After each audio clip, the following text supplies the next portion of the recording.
Hello everyone, and welcome to Starscream's Ghost, a Transformers podcast, your episode-by-episode podcast guide through the classic Transformers Generation 1 cartoon and now Japanese anime continuity.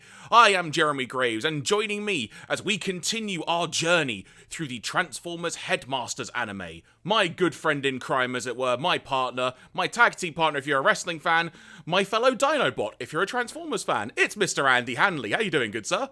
I'm glad you just didn't call me the Wheelie to your Daniel, so I'll take that as the compliment that I'm sure I would never do that. Are you kidding me? But yeah, I'm doing good. We have 2 episodes to talk about, and yeah, there's I have some questions about things that happen in these episodes, so we can get onto that in pretty due course. Yeah, and that's following on from, quite frankly, the monumental story we covered last time, which... So, peek behind the curtain, folks. It's been a couple of weeks since we recorded that episode, so we've had proper time to digest that, but it is really weird, Andy, going into this just kind of knowing, oh yeah, Cybertron got blown up, didn't it? Yep, Cybertron's blown up. Rodimus Prime has gone off on his vacation or whatever he's doing, his vision quest, I'm not quite sure. And yeah, like, a lot has changed in the world of Transformers, and I guess... kind of continues to change in these episodes. Like, if there's one nice thing about these is that although they're sort of slightly generic episodes in their sort of individual forms, like they are very much part of kind of the next story arc of this series that is setting everything up for, you know, the direction of travel that we're headed in. And that continues to be the nice thing about this series, is that it's not just like fight for energy source of the week because ... Like, there's a clear... It is exactly that, of just like, oh, new energy source, you know, in at least one of these episodes. But also there is kind of a deeper kind of, you know, bigger picture behind it that is building. So it continues to have that feel of like, oh, this is kind of a more important all-encompassing story and less sort of purely episodic stuff.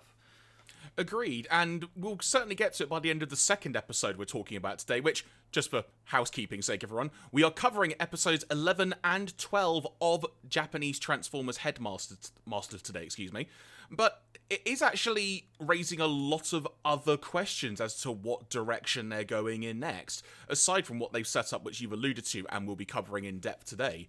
But it is really nice, and I mean, we talked about this before, how, you know, our anime professional and personal endeavors, as it were, and how we're used to this, but it's actually really refreshing still to see Transformers doing this, given where we were with the US continuity and how this... It differs in many ways, still kind of the same in many ways, but it's a refreshing difference as well.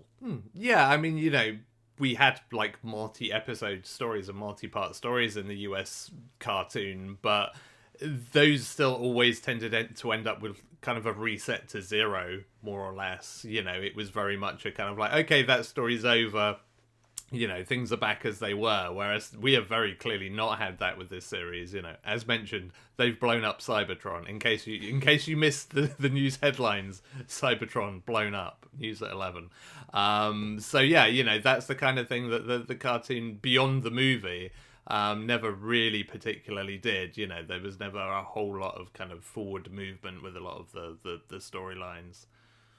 Yeah, and that through line, it's gradually built up, and it is nice to sort of very much get a clear indication of where we're going in these 2 episodes. And we'll get onto that as we go along here. But just another quick bit of housekeeping on that note, folks. If you want to watch the episodes, we are following the old UK 2004-2005 era DVD release of the series by Metrodome, so that's the version we're following, but you can find all the episodes of Headmasters on YouTube if you search for them. So if you want to join in the party, as it were, feel free to do so, and let us know in the comments, as it were, be it via Twitter or Instagram. We are at StarscreamsPod, or if you're watching on YouTube, hi YouTube first of all, why not leave a comment below and let us know what you thought if you feel so inclined. Good sir, let us advance to the first episode of today, of which it is titled Zarak, the Shadow Emperor. Indeed. Episode 11. And I will say, for people watching on YouTube, I'm very happy that you spell Emperor right, because I've already glanced down at my notes and have spelt it wrong at least once, which is one of those... I'm pretty good at spelling, I would like to say, for the record, but there are some words that I just always mangle, and Emperor is always one of them, so... Oh yeah, we've all got a couple of, like, what I phrase as Achilles heel words, where you just always are like, is it that way? Yeah. Do I always do it that way and it's wrong? And then you put it down and you're like, darn it! But I digress. We begin... Now, I'm going to say, Andy, according to the TF Wiki, because I did not clock this, well, until I read it on there, we begin on Athenia, but you wouldn't know it because I thought we were starting at like, during a scene from the film The End of Evangelion. Because we were, like, on a red beach, there was red water, could it be blood? Probably not, because it's a kid's cartoon. But we're starting in a very somber location. There's, like, a red sunset happening, and we see that RC, Wheelie, and Daniel are reflecting, one, on the destruction of Cybertron, but also on the departure of Rodimus Prime. We pan across this red beach location, and we start to see that Wheelie is crying. He's kind of fully processing what's happened. The narrator specifically saying, quote, Cybertron, home planet of the Transformers, has been destroyed by the Decepticons and is now lost for eternity. So in case you thought, folks, that, they'll just wish it back or something like in Dragon Ball, no, this is gone by the sound of it, well and truly. Yep, indeed it is. I will call out, I mean, I really liked the kind of, the very 80s kind of, like, effects on this whole kind of, like, mourning for Cybertron. There's some really great kind of like crossfades between crying Wheelie and footage of Cybertron blowing up in slow motion. The music was on point for this. It was like some kind of 80s like ballad music video, but about the death of a planet, not the fact that your girlfriend has left you. But my favourite part coming out of the end of all of this is Wheelie's line, I miss him now he's gone. Which was a very passive-aggressive way of basically saying, like, I hated the guy when he was around, but I guess maybe he was alright in hindsight. Yeah, and it's what's also amusing, and again, from our ventures into the world of anime, we're very used to seeing sort of flashbacks happening in anime episodes, and we sort of got, in a way, the other side of the coin in the two-parter, Cybertron's in Grave Danger, whereby we got sort of the still flashing images that looked really cool. But the other sort of big thing that occurs in anime series quite frequently is eventually you just get a whole bunch of reused footage, and we did get some of that in the last episode as well. But in this case, Andy, when we started getting like 2 or 3 flashback sequences in the space of like the first 10 minutes of the episode, I thought, are you guys running behind on production? I thought that, but in the context, I'm not so sure. Yeah, I think, yeah, like there is some genuine reasoning you can have to be like, hey, some important stuff happened in those episodes. If, you know, I don't know, the kids were on the school trip or something and missed it, like, you need to be filled in on it. So there is a legitimate reason for it. I will also say the animation did get kind of ropey in these episodes as well. So I think both things can be true. There can be some value to having these recap bits, but there will probably also a bunch of very tired animators of like, can we just show them Cybertron blowing up again? Because, like, we animated that bit pretty well. Yeah, they spent all their time on that, probably. Yeah, exactly. It's also worth noting that to kind of reinforce this, a narrator is saying some bits of dialogue, but regarding Rodimus, he specifically says, Rodimus has handed over duties to Fortress and set off in search of a new home. So, we'll see if that maintains a story later on, if he ever gets mentioned again. I'm fully expecting we will never hear his name again now. Yeah, he's going to spend the rest of the series trying to get a mortgage for his new home, I imagine. On the notion of will Rodimus return, Wheelie asks that question, and RC responds with, yes, I'm sure he will. Daniel says, he will, won't he? And RC responds with, of course. Wheelie, act like a man and show some spirit. RC, it's like, we talked about it in the last episode, Andy. I surmised of RC going, no, don't leave me here with these two. You can't. And this is the first indication in this episode that RC is going to be like, oh, I've got to take care of you two children now, haven't I, for crying out loud. But she ain't taking no crap, which is great. Yeah. She's put up with Wheelie for, like, literally 30 seconds, and she's already just like, oh, just man up and just, like, man up and go away. And to add to the emotion, Chromedome arrives and informs them that a party is about to start. I mean, this absolutely destroyed me, because we were having this slow moment. And the thing is, it's not even as if, like, well, even if there was context, like, if you're planning a party and then, like, if we were planning a party and then Earth blew up and then, I don't know, like, all the world's leaders went off to find a new home, it wouldn't be like, so yeah, Christmas, you know, you'd have a bit of decorum and a bit of a moment to sit and reflect. So yeah, the absolute kind of juxtaposition of everything we've just seen, Wheelie crying, to suddenly be like, so about the party then, like, with no other context as to what this party is about, and it's like, okay, I guess once the boss is gone, like, why not just have a party on work time? But you know. Yeah, part of me was thinking, are they going to, like, celebrate the home that was Cybertron? Are they celebrating Fortress being leader? Is it literally all just gone to his head? I am leader now, and we're having a party. And I feel like that's not explicitly explained one way or the other, because there is an announcement at this party, as we will get to, but I still got the intimation that that was not the reason for the party, that there is some other reason for this party. So maybe it's Ultra Magnus's birthday. I mean, we never did really find out when Ultra Magnus's birthday was, so maybe actually it turned out it was today, in a very unfortunate sequence of events. Joe, it's funny you mentioned Ultra Magnus. I'm just going to deviate for a second, but I was going to bring this up later.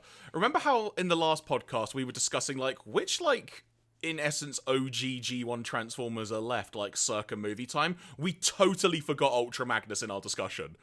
Yeah, no, he is still kicking around. And I mean, yeah, like, it's almost canonical that we forgot him, so it kind of makes sense. Of which I will also add, Wheelie's reaction to the news that the party is about to start is simply, I can't stand parties. Yeah, I mean, again, I was just about recovering my composure after the whole, hey, the party. And then, yeah, Wheelie's just deadpan. I don't like parties, which, as we will come to discover, is not strictly true. We cut to said party, of which it's in a sort of a room that's been redesigned in a way like a grand ballroom. There's like a faux chandelier and stuff, where Fortress has Spike by his side and announces the following. Quote, I'm happy to tell you that we have finished fitting the final components to the energy satellite Solar 1. And then at that point, Andy, there is what I will describe as the most Autobot human equivalent of a golf clap and fake cheering you've ever heard. Yeah, which, I mean, again, that is understandable. It's like, our planet's just blown up, and great, you've made a satellite. Well done. Have a medal.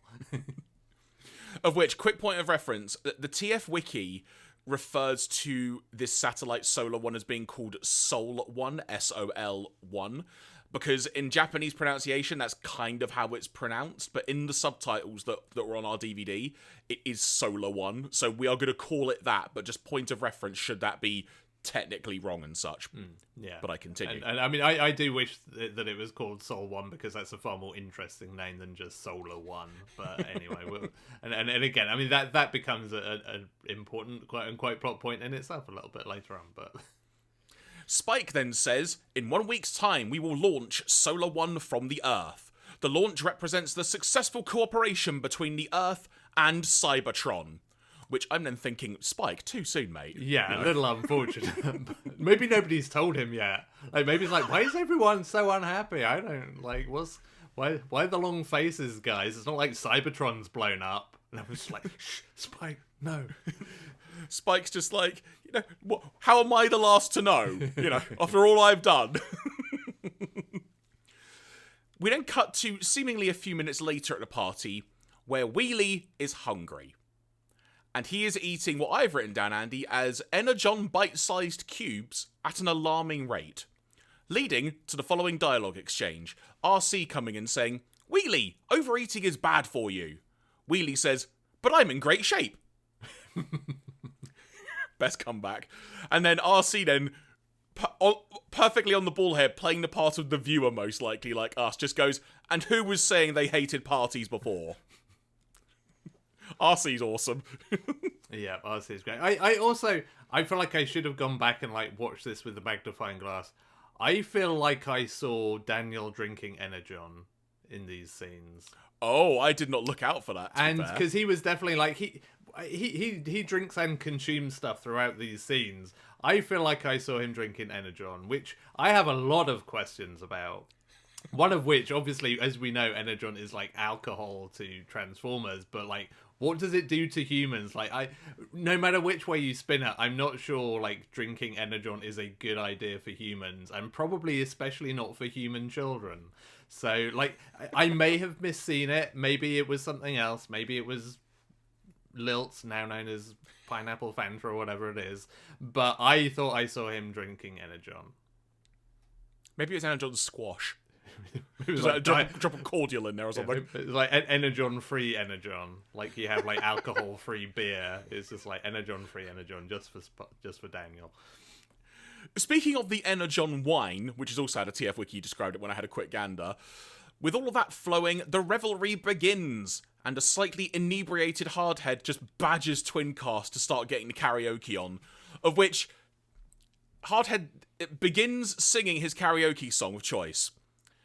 I'm going to be honest, Andy, it had not crossed my mind, what song might he sing? Is there going to be like, perhaps like, I don't know, some kind of little ditty that we don't know about that maybe they learnt on Planet Master?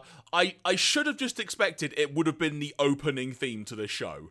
Yeah, that is the most like anime thing that it always happens in anime. If characters go to karaoke, they sing like their own theme song or their own character song. I was kind of hoping that you'd bust out the touch, but maybe that was asking a bit much. I imagine there's some music rights issues there. But yes, of course he does. And again, this was just, I was really enjoying the start of this episode as just pure comedy. I will say, like from the whole just like fact that there's a party onwards, everything about this was just cracking me up, and just Hardheads going for karaoke. Of course this was going to happen. Which, when you think about it, it actually makes sense to have a complete dichotomy of tone from where we were at the end of the last episode. While it is quite a tonal shift, it does actually make sense in very many ways to sort of be that palate cleanser. Yeah, I mean, I think you probably kind of have to. Again, like, you know, kids' cartoon and all of that, you can't really get too deep in, like, you know, let's consider all the people that died in the last episode. It's like, nah, we'll just do some karaoke. This will work better. Now, at this point, going back to drinking Energon wine, Wheelie drinks some Energon wine. And not only does he kind of have a bit of a moment, he basically short circuits and collapses, but nobody cares. Not even RC. Who at that point, Chromedome comes along and effectively asks RC if she'll dance with him. And then he kind of says in response to her asking, "You can dance?" He just says, "I can dance better than Hardhead can sing." A low bar to clear. But cleared nonetheless it was. Which, again, I mean, the whole Wheelie getting drunk thing, that's also one of those kind of really... I don't... Clearly somebody must have looked at the rules about this, because like anime often runs into this thing where it wants to have characters getting drunk, but because they're like underage, they have to make the whole joke of like, oh no, I've just gotten drunk off of soft drinks, like I'm just high on caffeine or whatever. Yeah, it's like having a sugar rush and then they have a sugar crash or something. And they always have to kind of make it very clear, like, oh no, not drunk. I guess Energon doesn't count in terms of these like TV regulations. It's like, now you can get drunk on Energon, that's fine. And so concludes the party scene. At which point we cut to Planet Char, where Sound Blaster reports to his colleagues, that being Cyclonus, the Decepticon Headmasters, Scourge, Sixshot, that they've been unable to find Galvatron following the Cybertron explosion. Sixshot said that he's disappeared following the explosion, though Scourge finds it hard to believe that he may have been destroyed along with Cybertron. Which I get to a point, because the amount of stuff that Galvatron has survived, quite frankly, it's not beyond the realm of possibility, but a planet exploding, not sure. Yeah, I mean, yeah, like all bets are off. Like, you know, he was thrown out of Unicron like halfway across the galaxy and landed in some lava, and he seems to actually quite enjoy that. So, I mean, you know, maybe, yeah, destruction of a planet is, you know, not really, not a big deal for him. Continuing on. Yes, we must assume he is not returning, says an ominous voice off screen that begins an evil laugh shortly after, as the lights in the room suddenly dim. And then there in front of them is a silhouette of Galvatron in the corner. Scourge and Cyclonus are delighted and are going to go and greet their leader, but Sound Blaster puts his arm in front of them, holds them back, and basically tells them, I'm scanning his voice patterns, that's not Galvatron. At which point, the silhouette suddenly disappears. We get a few flashes of light, and then the camera pans down to the ground to show a smaller silhouette of a character. It's Zarak. What a troll. And it's still Zarak and his shadowy presence, mind you. Except now, for the first time, which I'm slightly confused at, Andy, we appear to have a sense of scale as to the physical appearance of Zarak, which is very confusing based on what we have seen prior.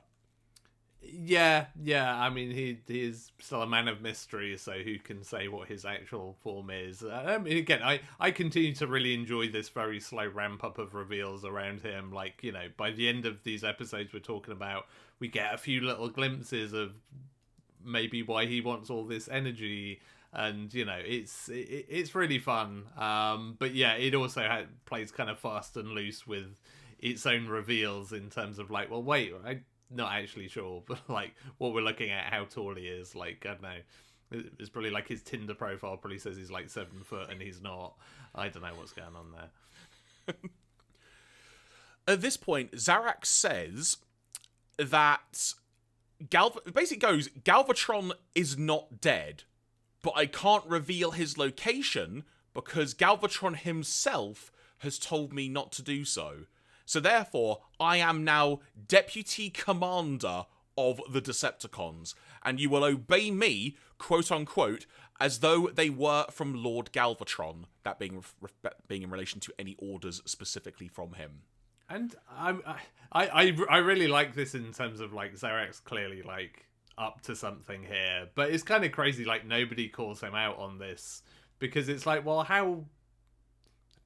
Galvatron didn't know the planet was going to blow up. Like, how could he have told you? Like, he's disappeared completely. Again, how could he have told you any of this stuff? Like, it doesn't really make much sense. But I guess Zarak is at least sort of commanding enough that he can somehow, like, pull this off. Yeah, and I will add to that now, Andy, because we then cut outside this building on Char, and unsure about this development in general, Cyclonus and Scourge sort of get Sound Blaster to one side, and they're basically trying to figure out from Sound Blaster, can we trust Zarak? I nearly called him Scorponok, sorry. But then Sound Blaster just responds with, I am Lord Galvatron's representative. You have no choice but to believe it. And Scourge and Cyclonus themselves are still like, what? Which is what I was like. But there's part of me that actually wonders now, given how Galvatron basically had a proper moment with Sound Blaster in the last episode when he was just like, what have you done for me? I've got to go and sort this out. And just proper, like, had a tantrum at him. That's the word I was thinking of. It makes me wonder if Sound Blaster is starting to be a little bit more independent in his general way of being compared to what we've seen both in the series so far as Sound Blaster, but also prior as Soundwave. I mean, there's also kind of a more general, like, the Decepticons have always, as a whole, been very individually self-serving, and they will do whatever kind of lets them get ahead. So you could kind of imagine, you know, I mean, yeah, we've seen that with, like, the likes of Scourge, etc., like, during previous seasons of the show. You can kind of imagine that even if Sound Blaster is not convinced himself, would just be like, well, maybe I can use this to my advantage and take control ultimately. I mean, in Transformers the movie, he puts himself up as the potential like successor to Megatron as well. So it's not as if he is without ambition. So yeah, you can never tell with those Decepticons what they're up to. Meanwhile, at the Solar System Center on Earth, says the narrator, which that's a phrase to say in a half, Andy, I'll tell you that. We then see on Earth the Headmasters, Autobots that is, Trainbots, Daniel and Wheelie are all present for the launch of Solar One, leading to the following dialogue exchange. Daniel saying, "Wow, the solar satellite Solar One. What a cool name, eh, Wheelie?" Wheelie responds, Daniel, what does solar mean?" Daniel responds with, it means... And then Chromedome comes to save the day just by going, "Solar means the sun." Daniel's response, "The sun?" Chromedome elaborates by saying, "The Solar One is blasted into space. It collects solar energy and beams it to Earth. The energy is stored at the Solar System Center on Earth." And as he's saying this, we, the viewer, are kind of seeing imagery of what we hope will happen with this rocket launch. No, it doesn't happen. Of the rocket launching and the satellite doing its thing. Suddenly, it's like Chromedome has the Transformers equivalent of Spider-Man's spider sense going off, as he could feel something is off in the room. He looks at the ceiling. He analyzes one tile of the ceiling, somehow could see through the ceiling and sees a cassette tape there, and immediately begins firing because they've been infiltrated again. Which, Andy, quite frankly, is a recurring theme on both sides at this point, it's got to be said. Yeah. I mean, it happens so often it can't even go on the bingo card anymore. But I do feel like, I mean, to be fair, we do get a bit of Laserbeak later on, but I do feel like Laserbeak might be out of a job here because like Ratbat can actually turn himself invisible. So it's sort of it's a definite upgrade. Like it's not the usual just like, oh, why is there a cassette tape on my shoulder like we had at some point in like in the previous G1 continuity. At least it's like, well, no, he actually made himself invisible. Like that's a pretty good bit of stealth right there. As you mentioned, it was Ratbat who ultimately escaped through a window, where we cut back to Char shortly after, and we see that Ratbat and Sound Blaster report to Zarak the news of the impending launch of Solar One. The shadowy Zarak, sitting in his chair, is clutching at a glass of Energon wine, and his response to this news is simply to crush it, and the Energon wine just drips down his hand. And my first thought was, you guys clearly aren't that hard up now if you can waste wine. Yeah. I mean, Megatron would not have gone for that option, I'm pretty sure. We then cut once again to Scourge and Cyclonus outside, milling about, leading to the following dialogue exchange. Cyclonus: "Sound Blaster's a real sycophant." Scourge says, "I can't bear him." Cyclonus responds, "However, if we don't prove our worth, we'll be licked by Zarak." Scourge says, "Leave it to me, I have an idea." Now, I just want to clarify something, Andy. I did say we'll be licked by Zarak. That was the subtitle on the DVD. I did have to double check a few times. Yes, yeah. I mean, they do mean licked in the sense of we will be beaten up by him or defeated by him. Clearly not. Although, I mean, who can say? We don't know enough about Zarak yet. Maybe that's like maybe there is like an HR issue on Char of just like, look, this Zarak, he just keeps going around licking people. I've made a complaint, but they've not done anything about it. So we can never be totally sure. Who is Decepticon HR at this point? I mean, who would be good like Decepticon HR? It's probably like Rumble or something. Just completely useless. I don't know. I probably would have gone with Cyclonus at first, but he's in a bit of a tough spot in that case. Yeah. No, I mean, yeah, Cyclonus would definitely be up for that kind of job, I imagine. Cyclonus and Scourge then head to Earth and recruit the Predacons for an attack on the Solar One launch site, so that they can destroy the satellite and improve their standing in Zarak's eyes. Now, I'm not going to go through the whole conversation, but during the conversation, this little exchange takes place, which I did quite enjoy. Cyclonus says, Where has Six Shot gone? And Razor Claw of the Predacons responds with, I don't know. He often disappears.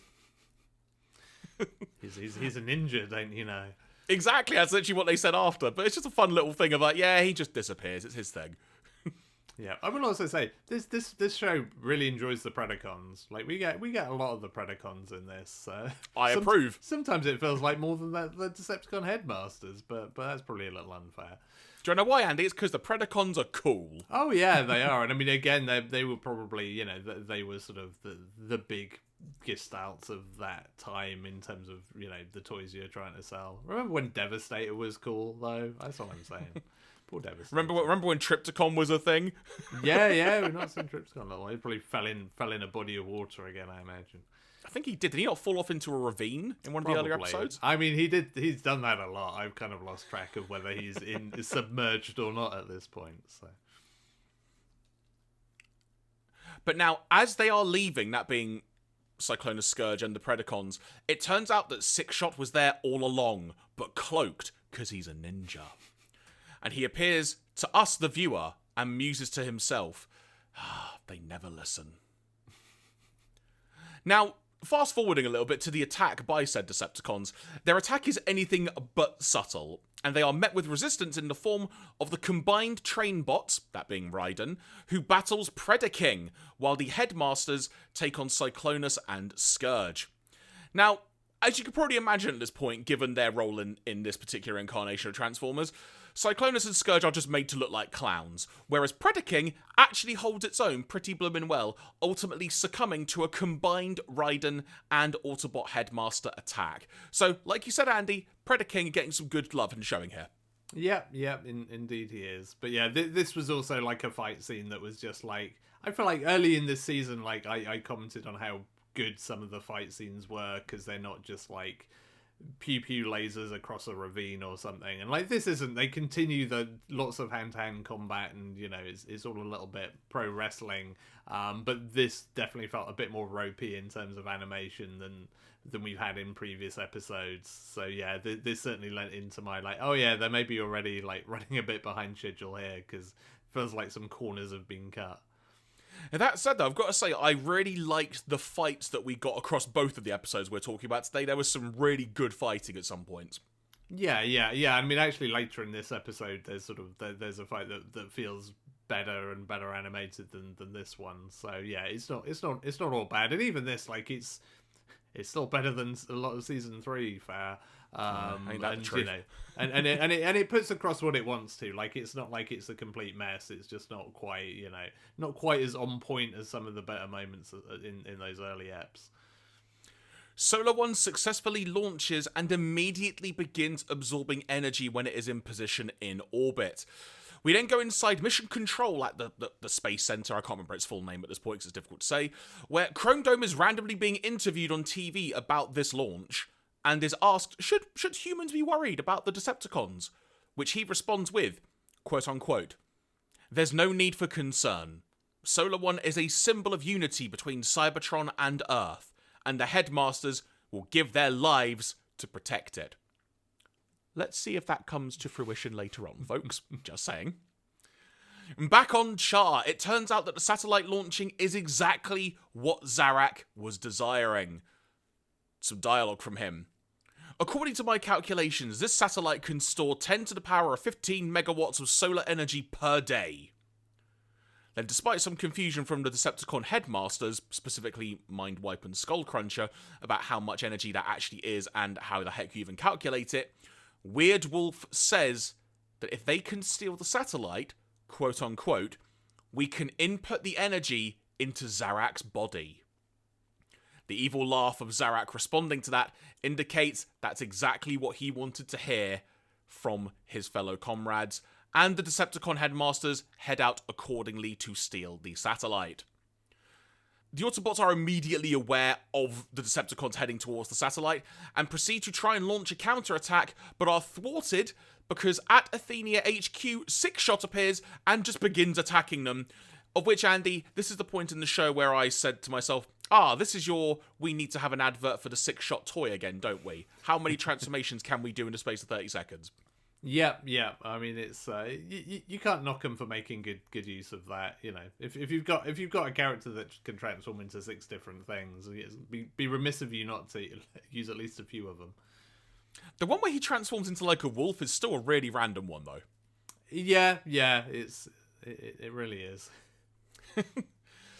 Because of all of this, the Solar One satellite is captured by the Decepticons, and in the process of fighting with Sixshot, Chromedome gets knocked down by a laser shot as well and is injured. The Autobot headmasters inside their HQ immediately think that the satellite is being taken to Char, but Fortress disagrees and revealed, that he has been tracking where it is going. We then fast forward a little bit, seemingly there was probably a commercial break or something in between that in Japan, and Fortress traces Solar One's signal, which was moving at high speed thanks to rockets attached to the satellite by the Decepticons. A smart move, Andy. I thought that was a very clever way by their standards of moving a giant satellite through space. Yeah.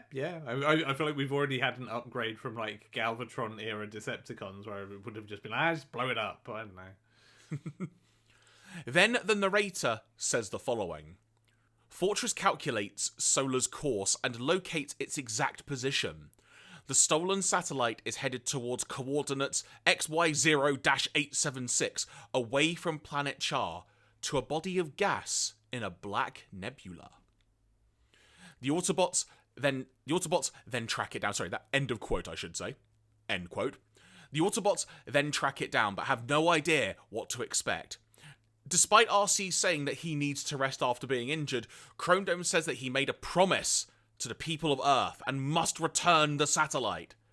And I made a note, Andy, that this is kind of our second subtle indication of the episode here that Chromedome and RC may be a thing long term in this series, because there was a very prominent moment where those two were just staring at each other and like the hand holding moment, and I thought, yep, Springer, you've lost out. Assuming you're still alive, Springer, but you've lost out. Yeah, I mean, even when the whole dancing thing happened earlier, I did spare a thought for Springer and being like, I wonder what's Springer doing these days. Like, is he alive? Like, I don't know. Like, he has very much disappeared off the scene. The Autobot headmasters arrive at the coordinates mentioned a few moments ago to find that it's being defended by the Decepticon headmasters, because that is actually just where the satellite is, effectively just outside this nebula. The headmasters appear, but position themselves very smartly in front of the satellite, meaning the Autobots can't actually just fire lasers at it because the thing will explode. And based on a sort of a little vision of what could happen, Andy, sort of style flash forward as opposed to a flashback, it implies it's going to be a mighty explosion. Yeah, which seems fair. I mean, having already blown up a planet last episode, I guess there's probably not much appetite for big explosions currently. I do wonder if we now need to add a new thing to our, like, mystical bingo card of just big thing explodes. Yeah, and I mean, they do seem to enjoy animating explosions on this show, so it's always a possibility. As the two sides clash, the energy stored within the satellite begins beaming to another location. The narrator chimes in and says the following, quote, "The energy collected by satellite Solar One has been transferred to planet Zarak," end quote. And as the narrator's voice is saying this, we see a silhouette of a giant shadowy body inside a factory of sorts, implying, quite frankly, Andy, a potential extra crucial detail about the character of Zarak, that he's a headmaster himself, which we never really got an indication of until this episode when he was suddenly shrunk down very early on. Yeah, I mean, it's kind of wild when you think about it, because, like, obviously, you know, anyone who's any sort of, like, Transformers fan of any sort of vintage kind of knows the Zarak Scorponok thing most likely, and, you know what's coming and you know what's happening here. But, like, if you consider a world where maybe you didn't, like, we're 11 episodes in and we're only just starting to get any kind of visibility on who and what Zarak actually is. And, because there's also, like, this general thing of, like, he's kind of just this little dude that's hanging out with the Decepticons. And it's like, well, why is he wielding all of this power? and seemingly is sort of moving all these pieces on the chessboard, and now we're kind of starting to see why, and also why he is doing this stuff. So yeah, I really like that as a reveal. I think it's really cool. Now, quick point of note here, Andy, and I haven't actually looked into this massively, so if it turns out it's something different, we might have to figure this out. We potentially have a bit of a weird naming convention here, because obviously, in the context of literal translation of Japanese Headmasters, the character we are referring to as Zarak, as we've talked before, is called Scorponok. And based on, let's call it like this, based on other things that occur in the franchise in other, regions, we know that ultimately there is a giant thing called Scorponok. Yes. And so the question then sort of comes then of, technically, should this planet be called Scorponok? But from my very quick musings, it looks like it's very much intended to be called Planet Zarak. So I think we're going to stick with that, but I haven't seen any information to say otherwise. Yeah, and I felt like most of the kind of Transformers continuities sort of go down that same route, that Zarak is kind of the powerhouse and Scorponok is really just the super powerful body that he is either made for himself or whatever. So it kind of, I think that still adds up, that Zarak is kind of, the brains of the outfit, both literally and figuratively here. Yeah, so just to put that out there, folks, whenever we refer to this planet, unless it is ultimately called something different and we find out, we're just going to call it Planet Zarak, and we'll try and make the very clear delineation of that as well as we go along. I also look forward to when we get to the English dub, where it's probably called, Planet Frank or something.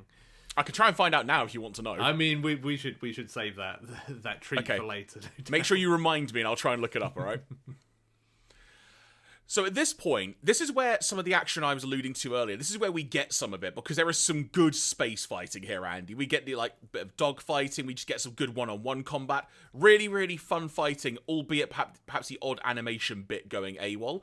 But they even fight on top of the satellite as well. I think it was, Weird Wolf or one of the Decepticon Headmasters just outright just stabbing the satellite with a sword, which I'm thinking, Zarak won't be happy about that. Yeah. There's that'll be coming off of his wages at the end of the month, I suspect. But yeah, again, this is the kind of thing that I do like.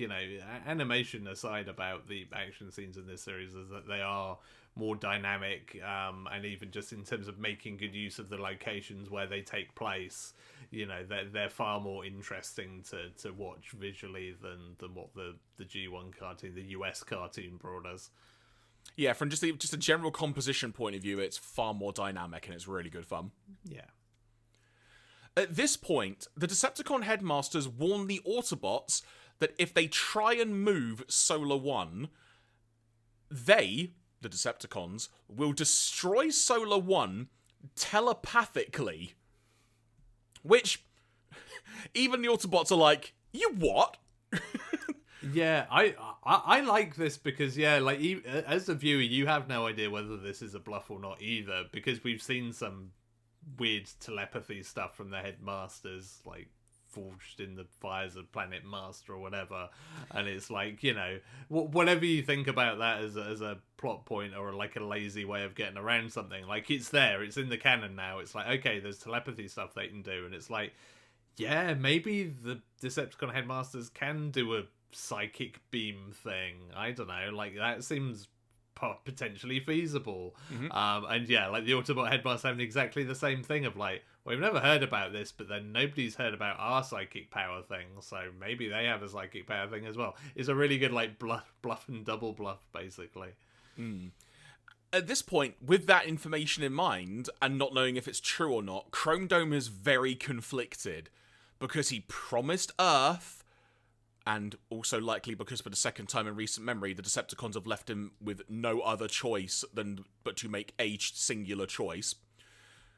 Chromedome just says, damn it, we've been used by them. We'll just have to blow it up. At this point, the Autobot Headmasters set 4 bombs on the satellite, which, I don't know if this was intentional, Andy, but this was a strange, weirdly kind of almost like a homage to the previous episode where it was the Decepticons that set the bombs, destroying something very important, and this time it's the Autobots having to do it. And it's something kind of crucial. So there's kind of a weird callback to that in a strange way. Yeah, there is. Again, I think it's just the animators rubbing their hands like, great, we're getting an explosion again. We like animating explosions. Now, at first, Andy, and I don't think it is this way, but when I'm sorry, I should just say, folks, the satellite explodes. Boom. So, when the dust settles, the way we get to see planet Zarak sort of for the first time, like, as in what it is, but the way it came across to me was I thought the explosion had, like, removed the nebula gas cloud out the way. I don't think it actually has, based on what we see later on and the next episode. But either way, we get our first glimpse of planet Zarak, and my first thought was, that feels really familiar, because it did have a tinge of a bit of Cybertron to it. It's clearly a planet that has kind of almost been terraformed with metal on top of it, is how I've described it. You might be able to figure out a better way of elaborating it, but it did feel oddly familiar while also not being at all like Cybertron at the same time. Yeah. I mean, I guess it's your sort of typical kind of Transformers-esque planet kind of thing. But yeah, I mean, it's still an interesting kind of choice, you know, because we've had Transformers hanging out on various other planets, and again, the whole deal with the Autobot Headmasters, it was a very organic planet that they hung out on for 2 million years or whatever it was. So yeah, I don't know whether anything will really come of that, but yeah, it's an interesting design. It's probably just like another like concept art for Cybertron that they had kicking around, and like, oh well, we can use that now we've blown up actual Cybertron, so here we go. We also get an opportunity to see more of the surface of the planet, and then we zoom in a lot further into the location of this giant robot body that's still got its own shadowy veil, but we hear the familiar evil laugh of Zarak in the background. Having blown up the satellite, the Autobots return to Athenia, where they're really disheartened over what they had to do. You know, they lied to the people of Earth. They didn't protect it. They didn't give their lives, Andy, which I'm adding as a note here, despite what Chromedome said. He lied to the people of Earth. Yeah, that's why you got to be careful with your hyperbole. But Spike assures them that they did the right thing, and the relations between the Autobots and Earth will remain undamaged. Spike clearly had got the memo not to refer to it as Cybertron at this point. And quite simply, he just adds, and we'll begin designing a new satellite. It's all good. Yeah, just make Solar 2. It's fine. The narrator then says, Daniel's father Spike has raised the spirits of the Headmasters. Commander Fortress, though, senses something terrible is about to happen. And then the episode concludes with us, the viewer, looking on at the Black Nebula. It was at this point when I thought, oh, the gas cloud has not been removed. All right, that was just a thing. And Zarak's laugh can be heard. And then on screen, it's difficult to see, but you've got to look closely. They kind of have a very, very dark, transparent silhouette of whatever the heck this giant robot body is going to be appearing before us. And we fade to black, and that classic ending theme tune begins very, very suddenly and quite tonally shifting. Yeah. I've got to admit, like, I mean, I was, when they did the whole, like, Fortress, you know, intuits that something terrible is about to happen, I just kind of want to splice that together with like Wheelie drinking Energon wine again and just be like, yeah, he's found the booze again. So from there, good sir, should we move on to some TF Wiki trivia notes, as it were? Let's see what else we can dissect from this. Continuity notes. Transformers becoming inebriated and passing out after overindulging on Energon, as Wheelie does in this episode, was previously seen in the episode Microbots. If you've not seen that before, folks, go and watch it. It's worth it. Yeah, absolutely. You could also hear our discussion about that in the podcast archive, so feel free to go wild on that as well. Yeah, I'm also glad that of all the things that have been like taken into or jettisoned from Transformers canon from those earlier series, that was one that they clearly drew a line of just like, no, we're keeping that in. Like, you can still get drunk off of Energon, because that's fun. Someone went, at some point, we're gonna need this. Yeah.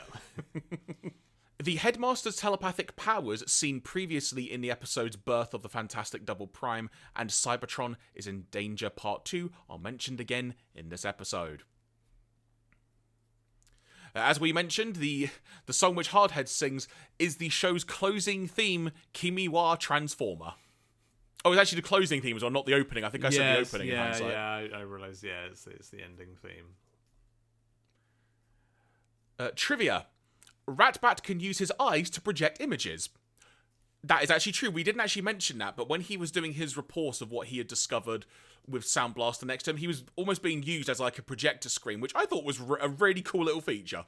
Yeah. I mean, I feel like had maybe actual technology been more advanced in like the 80s, maybe they would have made like a Ratbat toy that you could actually use as a little mini projector. But sadly, that was probably several decades too early to do anything like that. First Aid, Perceptor, and Pipes must have had a day off, as RC is shown to be repairing Chromedome. Yeah, because I had that thought of like this would normally be like a Ratchet or a Wheeljack thing, like, but I guess they don't have anybody else to do it. But yeah, I completely forgot that. Yeah, they have Perceptor and First Aid who could both handily do that stuff. Humanity previously explored orbiting solar collector satellites in Attack of the Autobots. They did, because that was the one where it was Bumblebee that had to save the day because all the Autobots like got turned evil for an episode, didn't they? Yes, yeah, that was the one. Yeah, and it was Prime like cutting through with his arm through an airplane or something. Yeah, he wrecked that airport. Yeah, that was an expensive day. Yeah, like I mean, they're always messing around with satellites and Transformers. It is hard to keep tabs at some point. Right, Andy, here we go. Foreign localization. Are you ready for this? Always. Right, first of all, do you want me to look up what the name of Zarak is? I'll see if there's a note about this. Oh, yeah. I mean, we're probably going to end up being disappointed. I'm just hoping that it was like Planet Clive. That's all I want.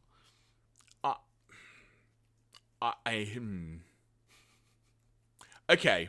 The reason I'm doing that is because I'm confused by this note, but I'm just going to say this. There are two notes regarding what the planet is named in the Omni Productions dub. Okay. There's no context to it, other than the fact it seems to be like they mislabeled it at two different points in the series. At one point, the planet is called Sarah. Oh, I wasn't that far off, then. And the other one is Jolo. I mean, Jolo's a pretty good planet name. They should probably just stuck with that one. I mean... What were they doing? This is a broader question, I realise, but like seriously, when they were trying to figure out names with this stuff, what were they doing? Were they drinking the Energon wine? So apparently, I can't remember where I read this, and I meant to mention it on a podcast previously, but it wasn't an apt time to mention it. Apparently, of the three Takara series, I'll call them, that Omni Productions did the dub of, apparently they did Headmasters last. And the first one was actually Super God Master Force, then Victory, and then they did Headmasters. So maybe they just got to the point of like, we're done with this. Yeah. Or maybe the other series were even worse. I don't know. We may find out one day, folks. But let's get to the end of this one first. So, foreign localization. Apparently, the Omni Productions dub calls this episode King of Shadows, Scorponok. That's a pretty good. That sounds like a mobile game. That sounds like something you download on your phone and play. It's like one of those adverts you get on YouTube videos. Yeah. Like, this game is so hard. Okay, here we go. So, in the Omni Productions dialogue script for this episode, Twincast is referred to as Platon. Hardhead was going to be referred to as Dobo, but was corrected with pen. Sound Blaster is referred to as Cytos, spelt Citos. He was previously identified as Puda and Bulada. Razorclaw is referred to as Lee in the script. He had previously been Sogo. Oh, here we go, right. Despite Twincast being Platon a couple of pages ago, the shorthand for his name, Plat, is used to identify Shoki when he talks. Plat refers to the train bots as the Scout Unit. Yeah, Look, whoever wrote this for the TF Wiki, fair play to you for somehow making a note of that. I'm totally lost, though. Yeah, I mean, as I suspect with the people like writing the script for this dub at this point. And in case you're wondering, in the Omni Productions dub, the karaoke section is literally just the same Japanese song untranslated. Yeah, I mean that's the classic. I mean I sort of wish that they had gone to the effort of trying to write some kind of English song to go over it, but I'm not surprised. Right, Shout Factory translations. Again, folks, we've been watching the Metrodome version, so we're now talking about the Shout Factory US subtitle version. Okay, so 2 bits here. The Shout Factory subtitle name for the episode is The Shadow Emperor Scorponok, but the Shout Factory menu name is Zarak the Shadow Emperor, as we've got it noted in our episode here. Okay, so Sol 1 is renamed to Solar 1. Thus, when Wheelie asks about the significance of the satellite's name, he gets the answer that Solar means sun. The Sol System Center is also consistently renamed. Now, again, we mentioned that earlier, but clearly the Shout Factory subtitles were either influenced or changed up slightly from the version of the subtitles we're going by. That's the only thing I can think of at this point. Yeah. Righty then, the alcohol and drunkenness references are slightly toned down in the Shout Factory subtitles, with the glowing drinks referred to as Energon Goodies. And the Energon wine that Wheelie drinks is referred to as such. Alright. Zarak's position as acting emperor, quote-unquote, is translated as deputy commander. Okay, so that would imply then, in the original Japanese version, he was literally calling himself Emperor Scorponok, like, quite literally. Yeah, I mean, that feels like that makes more sense that he'd be, like, acting leader rather than deputy. I mean, that does feel like a better interpretation of his role. Yeah. Sound Blaster makes a bizarre reference to being Galvatron's representative himself and commands Cyclonus and Scourge to believe Scorponok's claim.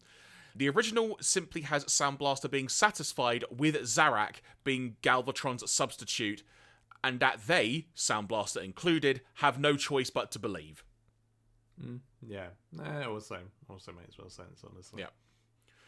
When Skull Cruncher tries to figure out what the 10 to the power of 15 thing means, the original script has him stupidly saying it's 15 times more powerful than a gun.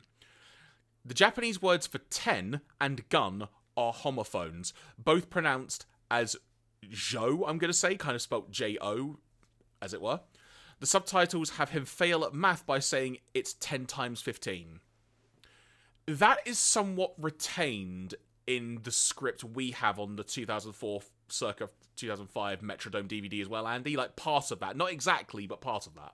Yeah, I think the gun word play, the whole Joe bit is not in there. But yeah, the 10 times 15 bit, certainly I recall from it. Oh, and apparently, in the Japanese script, Spike specifically names the next satellite to be built as Solar 2 or Sol 2, but that's not referenced in the subtitles.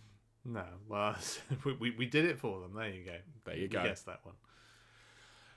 Other foreign localization bits. First of all, Andy, in Russian, this episode was simply known as The Dark Emperor Scorponok. In Mandarin, it was The Shadow of Scorponok. In Spanish, Scorponok, King of Darkness. Pretty good. And in Italian, Scorponok, Lord of Shadows. Yeah, there's some good ones in there. There we go, and that about wraps up that episode when it comes to notes and such. So, any other things from the episode you wanted to note, Andy? Any other observations? Anything we may have just glossed over or missed?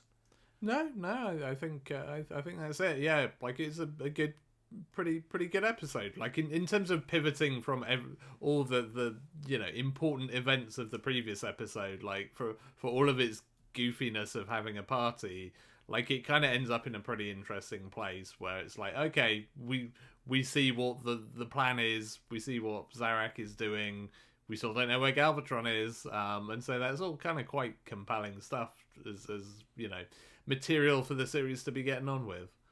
Yeah, the other interesting part of that as well is like sort of a final discussion point is we don't actually know if Galvatron is dead or alive. No. Because because they've added that, like we sort of have talked about quite a bit now in this episode. Do you trust Zarak in what he's saying? And we've talked about that from various angles, but quite simply, do you trust the fact that Galvatron told him to be leader for a bit? Yeah. Like, yeah, did that actually happen? Because based on what we saw in the last episode, episode 10, that's not the case at all, because Galvatron was really, really annoyed at Zarak.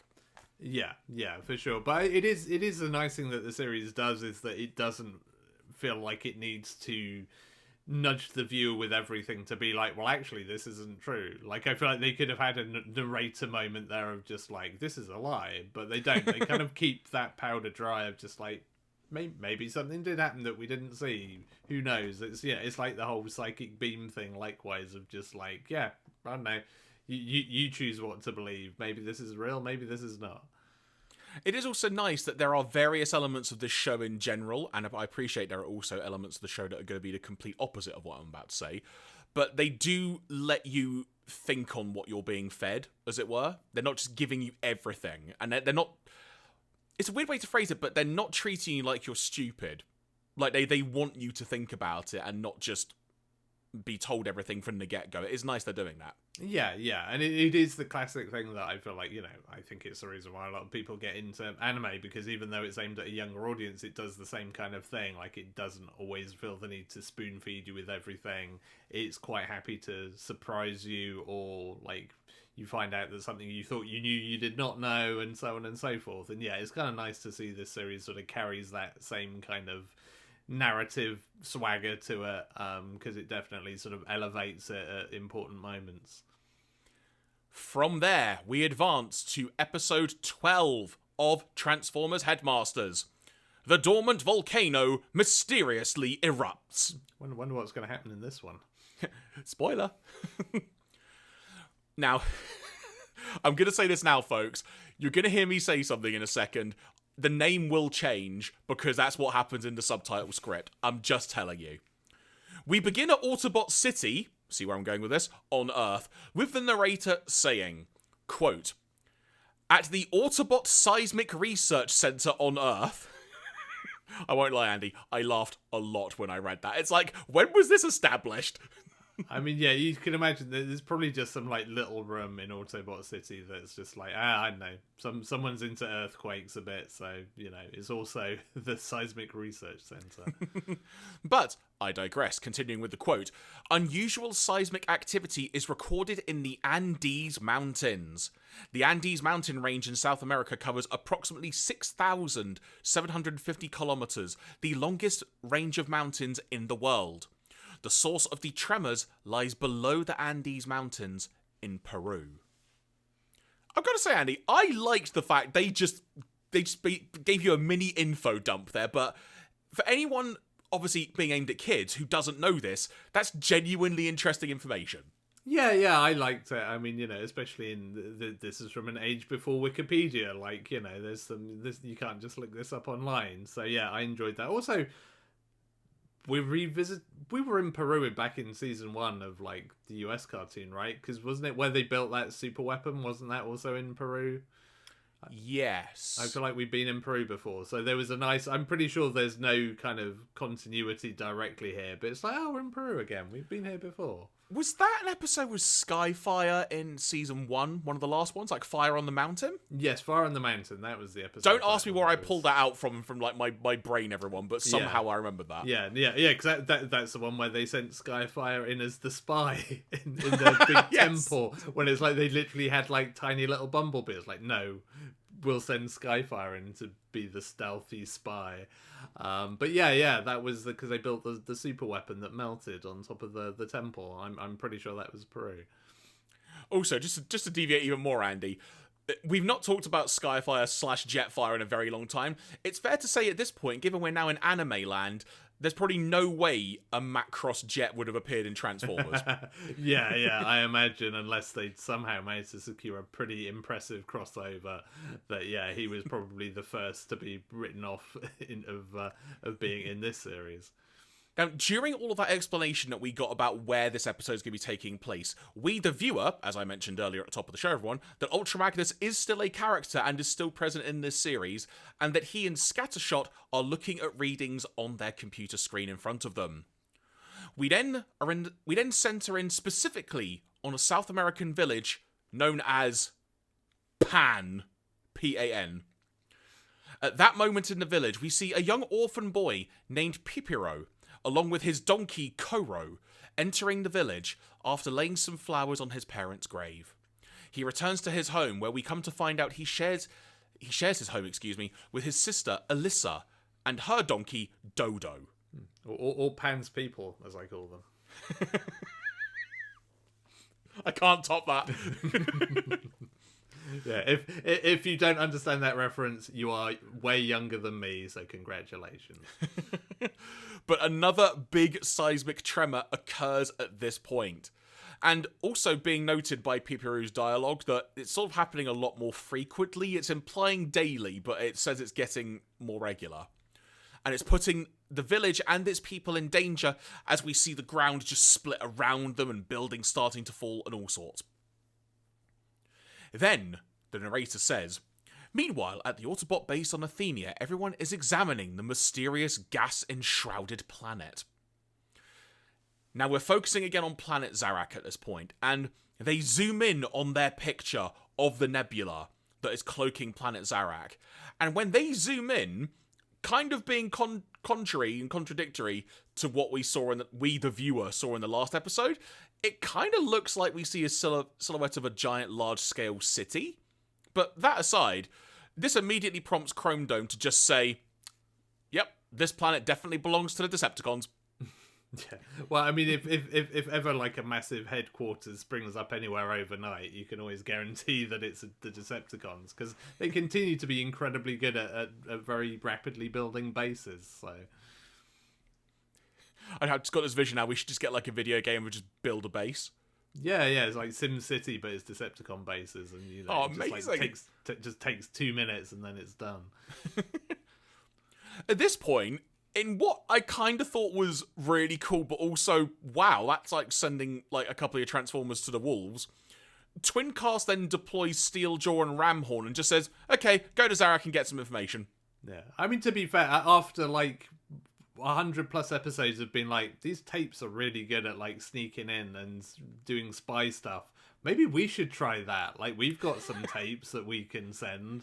So, I feel like this has taken a very long time for somebody to be like, you know what, that's not a bad strategy. Let's give it a try. It only took Blaster being annihilated and literally blown up and then being rebuilt as Twincaster for that to happen. Twincast, excuse me. Now, simultaneously on Char, we see the shadowy figure of Zarak on a video call with Sixshot, emphasizing that he expects no more mistakes. And he then tasks Sixshot with, quote-unquote, turn the Autobots' attentions on the Earth as much as possible in order to hide our movements on planet Zarak. We then cut to planet Zarak, inside a factory of sorts, where the narrator says, at a secret plant on planet Zarak, enslaved beast formers are forced to work on the construction of a giant robot. Now, during this, Andy, not only do we see the return of the beast formers to the show, which I thought we were never going to see them again, we also get the revelation that Octane, who we have not seen, I've got noted in my notes here because I had to go digging for this, since episode 20 of season 3, The Ultimate Weapon, and then shortly before that, the Starscream's Ghost episode. But Octane is alive and is seemingly now good at his job running a slave labor camp. Yeah, I mean, it would explain why we've not seen him in a while, I guess. And I mean, yeah. I mean, Octane was not having a great time, I feel like, the last time we saw him. So, I suppose that's probably the best job that they could find for him without laying him off. But what it also implies, Andy, is that the beast formers are having a hand, not of their own free volition, mind you, of actually constructing whatever this giant robot is going to be. Yeah.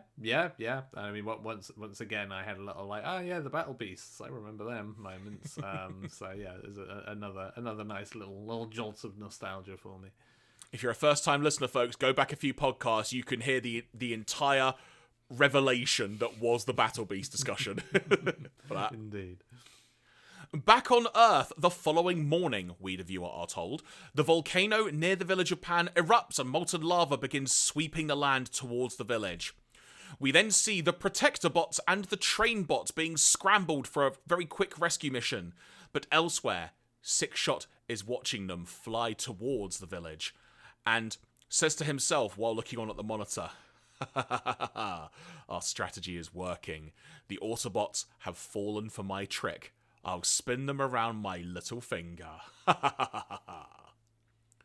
So at this point, not only have we now found out, yes, definitely the Decepticons are behind the volcanic eruption and the tremor, but also we see Sixshot dispatching the Predacons and the Decepticon Headmasters to engage with the Autobots. We then get to see Raiden, the combined form of the Trainbots, fight Predaking. And so this is a random note from me, Andy, but I wanted to make sure I note this. From the amount of times now we're seemingly getting, at the very least, little moments between them, are we to assume now that the Trainbots and the Predacons are actual rivals in this show now? I mean, I guess they're just big Gestalt robots that they want to show off on a regular basis. Because, yeah, I mean, I guess they're both newer than, you know, the Protector bots, etc.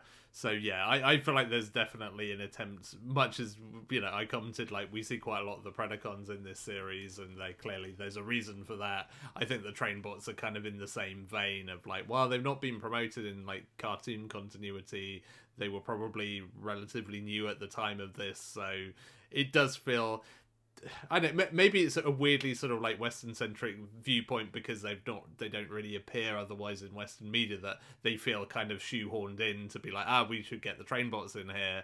But they definitely get brought to the forefront when it comes to the big robot battle bits of the show. I mentioned that the Protector bots were involved in this. They were going to go elsewhere to help out the local villagers.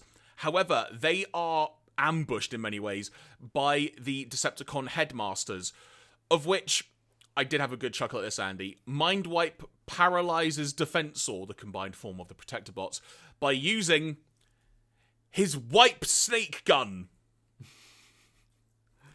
Just, I laughed at that name a heck of a lot. And this is while Pipiro and the rest of the villagers are watching on. Also, point of note, Andy, which it's really only kind of occurred to me in the last episode or so. The Decepticon Headmasters, like the three ones that we've seen, because at this point, heck knows what the heck Zarak is, but they're really freaking powerful because they're just taking on a team of 5 Transformers, and most of the time, a team of 4 when it comes to the Headmasters, the Autobots. Yeah, and I feel like we've seen this a few times through the series where like they are on paper outnumbered, but usually are at least hold their own. Like I feel like it's one of the early episodes where like they're. Again, I think they're maybe up against the Protector bots or the Aerial bots or somebody, and yeah, they can do okay there.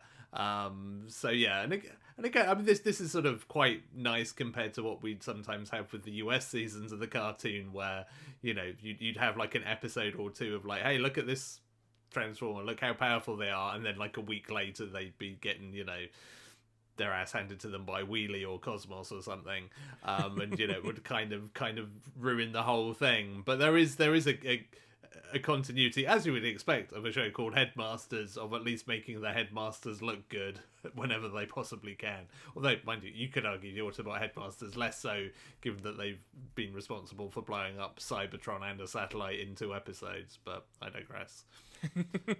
So, as I just mentioned, the 3 Decepticon Headmasters made short work of the Protector bots. They then go to help out Predaking, who at this point is being overpowered somewhat by Raiden. We then go back to Autobot HQ, where we see Ultra Magnus and Aerial Bot Silverbolt, who, I'm going to be honest, Andy, my first thought was, oh, they're alive. From when there was like that bendy weird episode, but then I suddenly thought, we might have seen Superion again since then, but I've genuinely forgotten if we have. Yeah, we might have done, but yeah, I've got to admit, because I kind of thought, you know, for this entire, like, when this mission started, it's like, this seems like a good aerial bot mission. Like, there's a volcano erupting, maybe, like, flying is quite a good skill set to have here, not being a fire truck. Like, that's maybe less useful. But the aerial bots, are still a thing, apparently.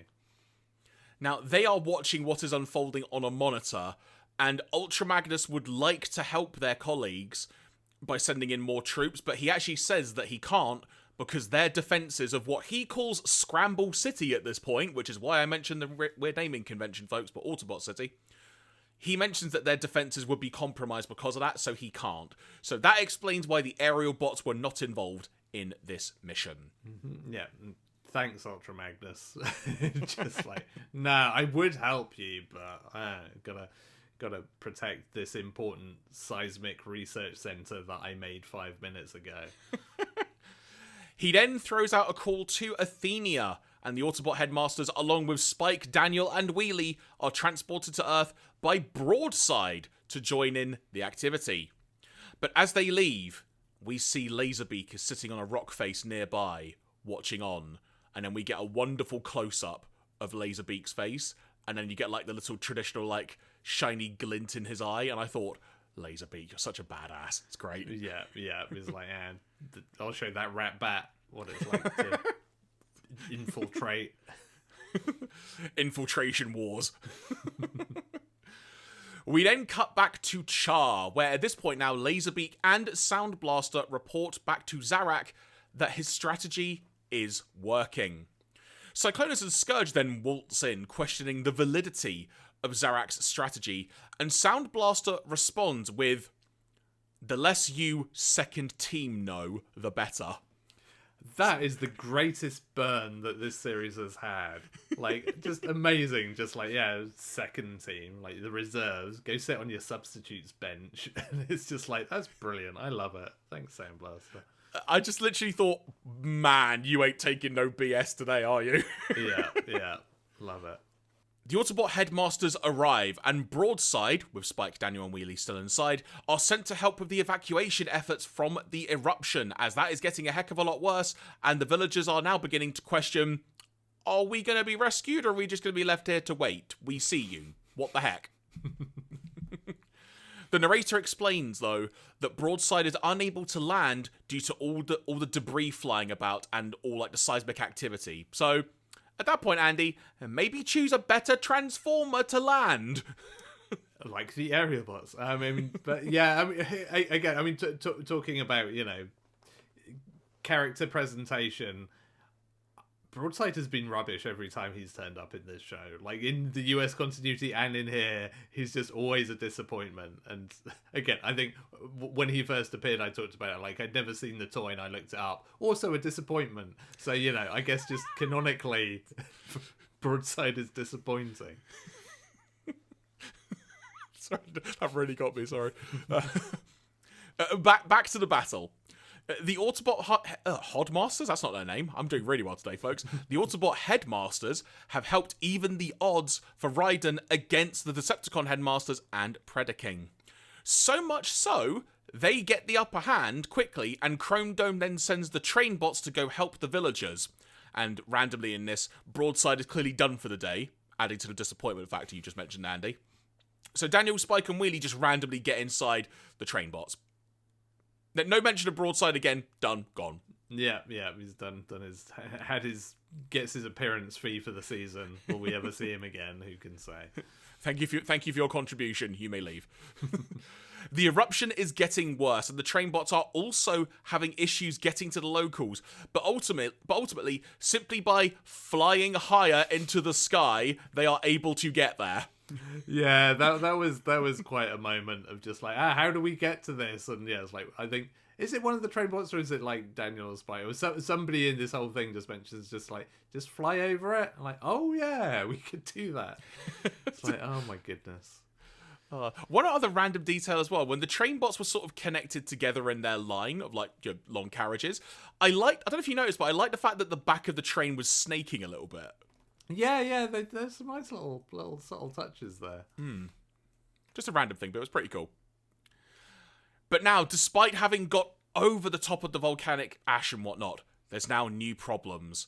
The narrator says, A red cloud has formed from the volcanic ash and evaporated moisture, with a temperature of hundreds of degrees. Chromedome at this point just says, let's make use of this! Brainstorm! Try that whirlwind technique! He basically creates a mini cyclone by spinning really, really fast, just like around him, and the Decepticons can't deflect it, so they're basically just getting burned by really hot, molten air, as it were. Yeah. The thing I like about this is this is exactly the kind of nonsense that you made up when you're playing with your Transformers toys as a kid. Yeah. Like, you're playing with a friend, it's like, aha, you're going to be defeated. Like, no, because he uses his whirlwind technique, and it's like, you just made that up. Like, no, I didn't. Look. It's on the tech specs. It's on the tech specs. yeah. I don't have them. I don't have them handy, but honest, it is. I mean, again, this is a thing that my understanding is this series does on a relatively frequent and increasingly stupid basis that it makes up stuff like this. But yeah, sure, do the whirlwind thing. Knock yourself out. Ultimately, the Decepticons retreat, allowing the remaining Autobot Headmasters to help with the rescue effort. As they successfully fly away and they're looking down at the village being engulfed by molten lava, Chromedome muses to himself that they were able to safely get everyone away. But Alyssa, the sister of Pipiru, just says, that was my home. Sorry, that village was my home, where I grew up. Now it's gone forever. At which point I'm just thinking, Chromedome, mate, read the room. Yeah. Well, also, to be fair, Chromedome would be like, you think that's bad? I blew up my entire home planet, so, you know. You'd just be like, hey, at least you didn't blow up your home, you know? Yeah, exactly. We then cut seemingly to like a little bit of time later, where they've set up a camp for the displaced villagers, if you will, and emotions are running high, and Chromedome surmises that the Decepticons made all of this happen to divert their attention from planet Zarak. And the other headmasters are like, I agree. And that's the end of that scene. Sorry, just call it like it is. Back on Char, Cyclonus and Scourge are watching footage of the eruption on Earth unfold. And Cyclonus is not agreeing with Zarak's strategy. A specific quote, the Earth is a vital source of energy. So I'm glad, Andy, from like a traditional US G1 continuity point of view, that's still important. Something has not changed. Yeah, although, I mean, there was quite a lot of trying to destroy Earth as well. So, I mean, always a little bit two-sided. And so, certainly Galvatron era was not particularly interested in anything that didn't involve blowing stuff up. So, and Cyclonus, excuse me, that's the name I was trying to think of. He says that this is potentially, like, or doing all of this is jeopardizing Earth and may potentially destroy it. We then hear a voice off screen just go, so what if the Earth is destroyed? It turned out to be Zarak and his shadowy presence. Scourge says, if the Earth is destroyed, the energy source will disappear, and we will... Zarak then cuts him off and goes on to say, there's no need to worry. I've discovered a new source of super energy. When Cybertron was blown up, a lot of plasma energy was created. By collecting all this plasma energy dispersed in space, we can create everlasting energy. Cyclonus and Scourge are stunned by this news, but Zarak then adds, that day I will reveal my true identity. And then we will see the demise of Fortress and the Headmasters. The volcano's eruption was just part of my strategy to destroy the Headmasters and Fortress. Just trust me and obey my orders, okay? I've got to say, as far as closing lines of speeches go, Zarak, you've got to work on that a little bit. Yeah, maybe. Well, I mean, I guess someone's going to argue with him. But again, this is really nice in terms of the way it reveals stuff, because it wasn't entirely clear why Zarak was into blowing up Cybertron, and it all seemed a little bit like, wishy-washy what exactly he was doing, and now, like, a couple of episodes later, you get the reveal of, like, was assumedly his plan all the whole time of, like, well, this will generate this other energy source, so good news for me. And so, yeah, it's a good reveal.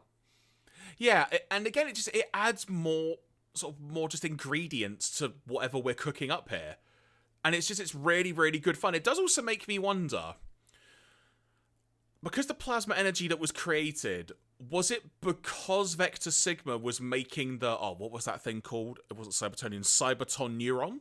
Yes, yeah. Like, do you reckon it's because Vector Sigma was making that Zarak figured out, well, if there's a giant explosion, that combined with this will make it turn into, as it were. I assume so, because that does seem to be like the through line of those events, doesn't it? Is that whole thing got announced, and then Zarak was, like, we should not steal it, but just blow everything up. And, there seemed like there was...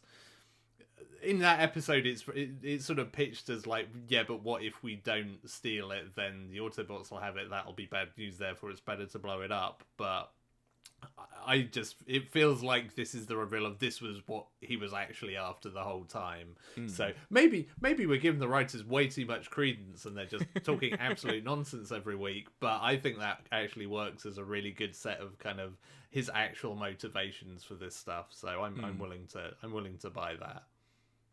Following all of that, with the Decepticons now seemingly all on board with this grand plan, feelings quickly change, as it turns out all of this conversation we just heard was overheard by Steeljaw and Ramhorn, who are then pursued by Sound Blaster as they try to escape. Back on Earth, the Autobots and the humans are relaxing, only for the Decepticon headmasters to make a devious move. Just emerging from the undergrowth of a bush after one of the donkeys ran in. And then they begin to start threatening. Sort of, we're going to kill this donkey. And another headmaster grabs the child and goes, I'll kill this child. Make a decision, Chromedome. How do you want to resolve this? I feel like it would have been so much funnier if it was the other way round. They'd grab the boy first and they're like, we don't care. Like, but what about the donkey? And like, all right, we'll do anything you say. And then... we literally, Andy, because Chromedome has had a few days, not too good of stuff. But Chromedome is literally sweating. Adding now to the conversation of the physiology of Transformers from Planet Master. Do they sweat? Is that why they went to the gym? Previous episode? We now know that they cry and sweat. So I mean, we've got the whole waterworks going on. And then as they're about to make their decisions to what they're gonna do next, the other donkey, I believe it was Koro, the donkey, just runs towards one of the headmasters, bashes it on the leg, makes the headmaster trip over, thus, in turn, throwing the donkey. The other child goes flying in the air as well, is caught to safety, and then the Decepticon headmasters are chased away, as it were, left to retreat, having failed to kill the donkey and the human. So yeah, that happened. Yeah, it's all thanks to that donkey is the quote that I wrote down here. Which is, I never thought I would be able to say those words on a Transformers podcast, but here we are. Mate, we've said a lot of things on this podcast. Like, we've covered a lot of ground. But ultimately, the episode is starting to wind down. Pleasantries and such are exchanged. I believe that it was Alyssa, the sister, who gave a necklace, sort of like a token of appreciation to Chromedome, and he says he'll cherish it gratefully and whatnot. Which given his previous, probably means he won't. He'll like lose it or destroy it within like 5 seconds. So he'll probably drop it as he's transforming or something. yeah, it's just gonna get crushed under his wheels. I'm like, done it again. We then return to Athenia. And, actually, no, one other random detail, because I don't know if this will come up again, so I'm saying it now just for argument's sake. Spike actually stays behind and says he's going to investigate the tremors, but everyone else can return to base. I'm assuming that's going to be, that's to kind of show they haven't just saved them and run type thing. Yeah, and I guess they will, I don't know, they may well go back into that in terms of, confirming that it was all a Decepticon employee from the very start. I mean, it seemed pretty obvious from the fact that Decepticons were there, but, I guess you probably want some proper evidence. And probably just want an excuse to use their seismic research center for something that isn't just like, oh, look, there's Rumble. So, make good use of their resources. I mean, in fairness, actually, and this is probably, again, giving far too much credit to the writers, we don't actually know what the Decepticons did to cause the actual volcanic eruption and explosion. No. I'm assuming it's Rumble, because that would make the sensible thing to do if you wanted to cause earthquakes, but who can say? Exactly right. We then return to Athenia, and apparently Steeljaw and Ramhorn got out of planet Zarak okay, because they're there, and they end up playing part of the conversation that we heard through Twincast's chest. And now everyone is really annoyed and angry at the Decepticons, that this was all their plan all along, and this Zarak fella, what the heck's going on? And this strengthens their resolve, if you will. And then the narrator says, literally prompting lots of questions which we have left unanswered, which is very useful for a podcast like this, I've got to say. Quote, "When will Zarak show his true face and identity? And then what will happen? And where can Galvatron be? What is behind the whole mystery, and what kinds of enemies will the headmasters have to face? However, the more powerful their enemies become, the stronger the headmasters' determination to wipe them out." And the episode ends. I feel like the narrator could have just kind of gone on with the question, like, where can I buy the broadside toy? Is it available from all good toy retailers? Have you bought your six-shot toy today? Yeah. Does it retail for 12,000 yen? Have you got your Predaking? Yeah, exactly. Please send your fan mail in to whichever channel aired this. But that's the end of that episode, and I will be very honest here, Andy. Going in, when we had like the whole Mountains of Peru thing, and then the first thing we saw was kind of the stuff walking around a village and something, and then there was like a very random, interesting looking cuddle between Pipiru and a donkey very early on, which we didn't mention. We didn't. I mean, I might have to make a gif of that at some point, just for my own self-satisfaction, quite honestly. I'm pretty sure that gif probably already exists on the internet, but it should exist one more time.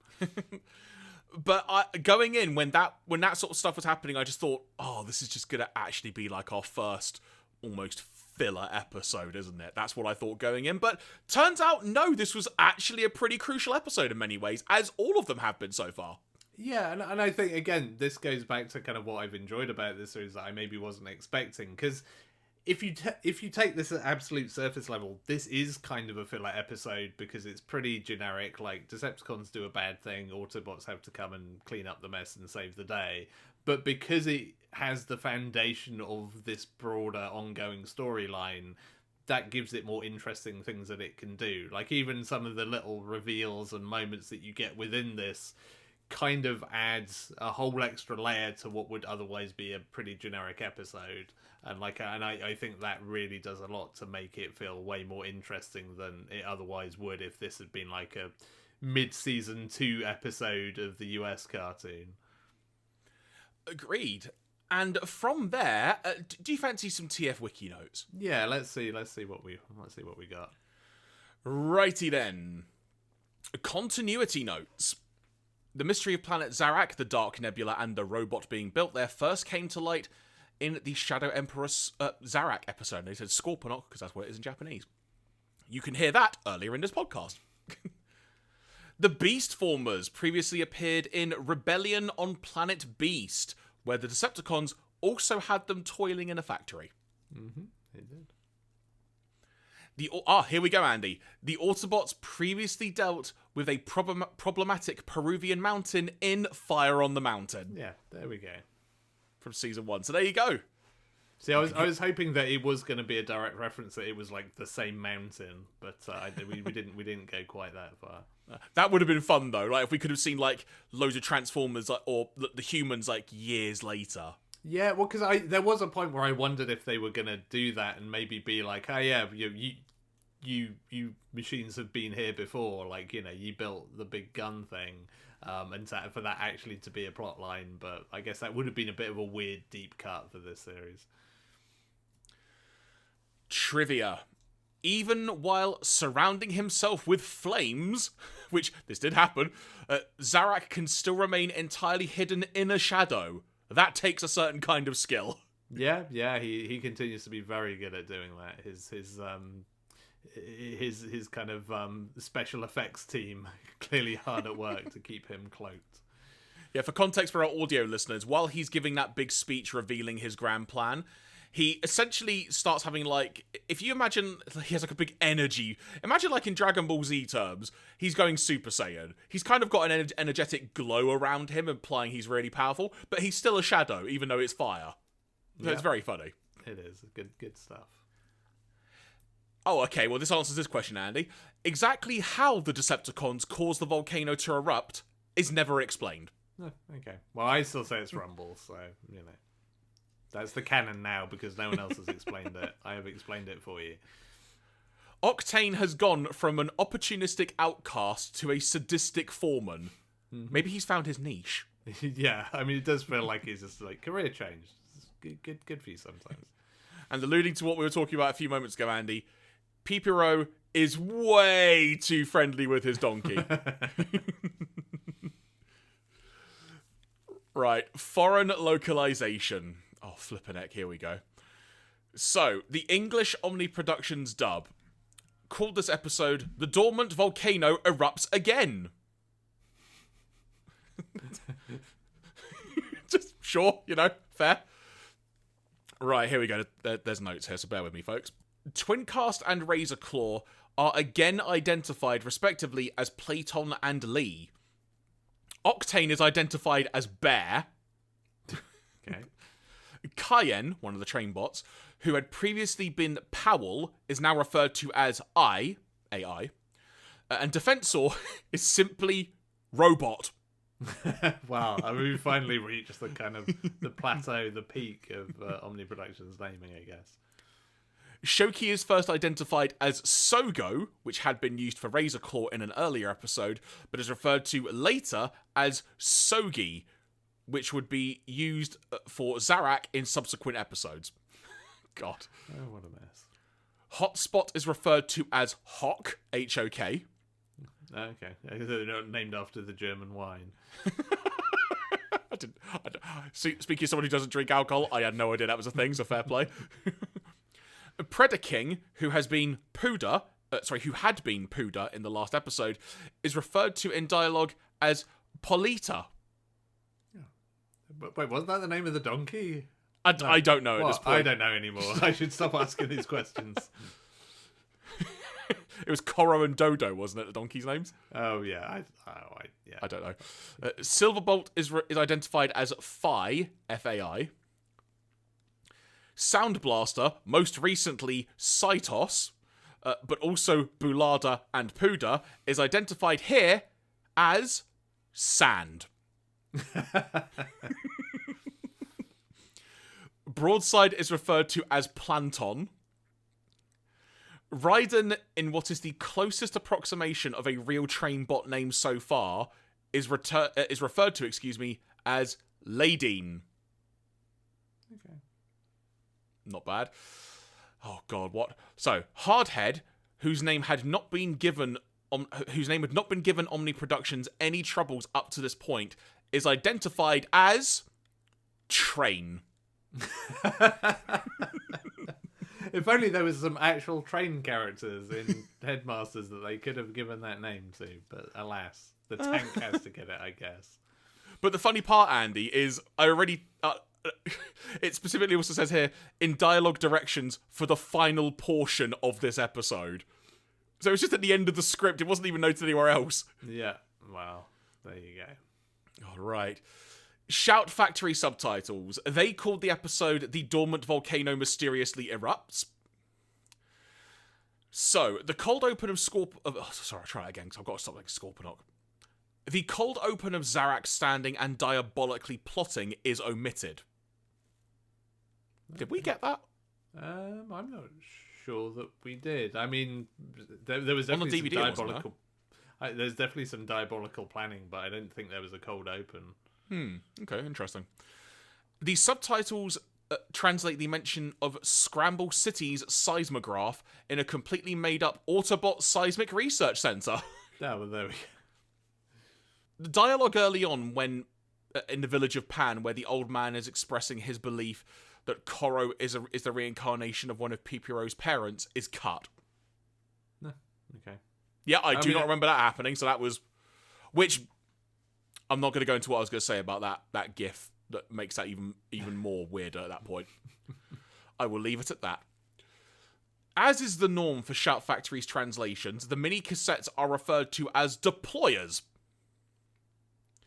Immediately after the Predacons have combined into Predaking, Shoki strangely seems to express confusion that the Trainbots have combined.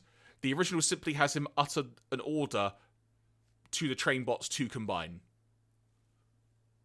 Okay. Yeah, I don't know why he'd be confused about it at this point. They have done it a few times. Right. The subtitles once again try to prematurely claim that Earth is a source of plasma energy in Zarak's evil plan rant. In the original Japanese script, I believe it's referring to here, he simply states that the plasma energy released by the destruction of Cybertron is a more rewarding source of energy than anything Earth has to offer. Subtitle Zarak also... Oh, the subtitles... Slightly weirdly worded here, but subtitle Zarak also claims that the plasma energy will bring forth everlasting energon, a change from the simple eternal energy of the original. That's interesting because that's almost... What's the way to put this? The Metrodome translation we had was closer to the Japanese, but in some ways the Shout Factory version is closer yet farther away from what we had, which is interesting as well. Yeah, it's a slightly curious distinction, but yeah, I do think not just showing favoritism to my DVD here, but I do prefer how it phrased it in our version. Yeah, I think it's a little bit clearer that way.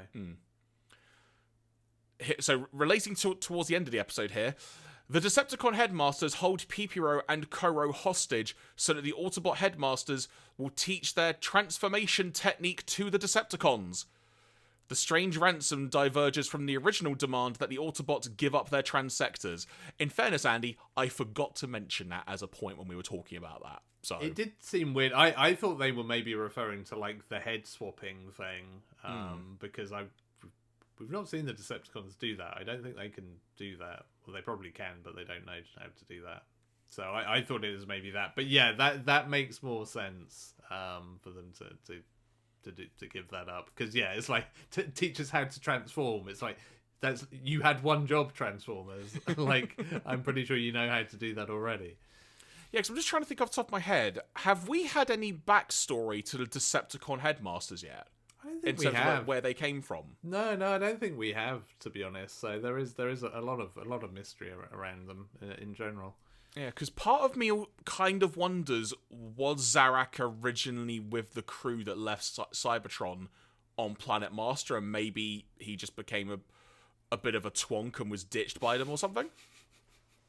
Yeah, Zarak, a bit of a twonk. That was on his report card, I'm sure. Yeah, I mean, because the series has definitely set up a sort of something between him and Fortress. So, yeah, it's not within the realms of impossibility. And finally, on the foreign localization point of view, in Mandarin, this episode was known as The Mysterious Eruption of the Dormant Volcano. Yeah, I mean, that's on point. And apparently in Italian, it translates to The Mysterious Explosion of the Extinguished Volcano. That makes less sense. But I mean, I can see the translation from Dormant to Extinguished there, but, you know, it doesn't have quite the same ring to it. And that wraps up the notes for this episode. So I guess, Andy, any other observations, notes, occurrences that we may not have mentioned during our recap that you want to make note of? No, I don't think so. I will say, actually, I seem to recall, like, towards the end of, like, the first of the two episodes we talked about, like, one of Zarak's maniacal laughs sounded very much like a bit of a schoolboy hee instead of, like, something a bit more grandiose. So, like, I don't know quite what's up with Zarak's laugh. That's the only other note that I would like to make of any importance. Fair. I've got nothing to follow on that. I'm here to bring only the most important Transformers conversation to the table. So, folks, what is up next? Well, next time on the show, we are going to be talking about episodes 13 and 14 of Transformers Headmasters. That podcast will be coming in a couple of weeks' time from when you are hearing this, and when it is first published, I should say. The episodes in question are as follows.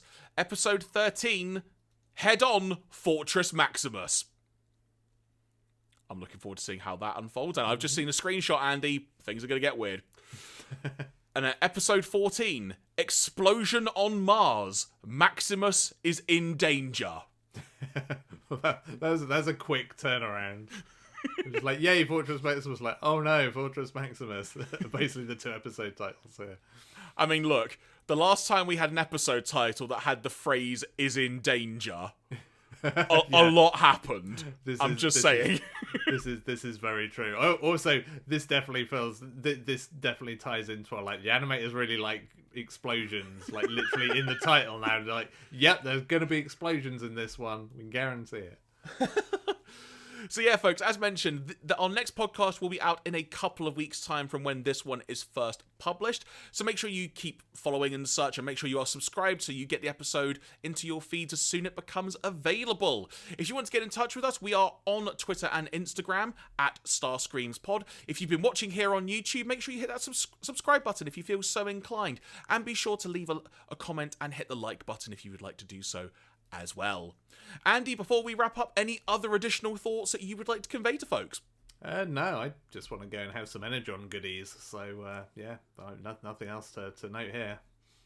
There we go. The one other bit of housekeeping I will mention is, if you want to, we also have a page on Patreon that you can follow us on.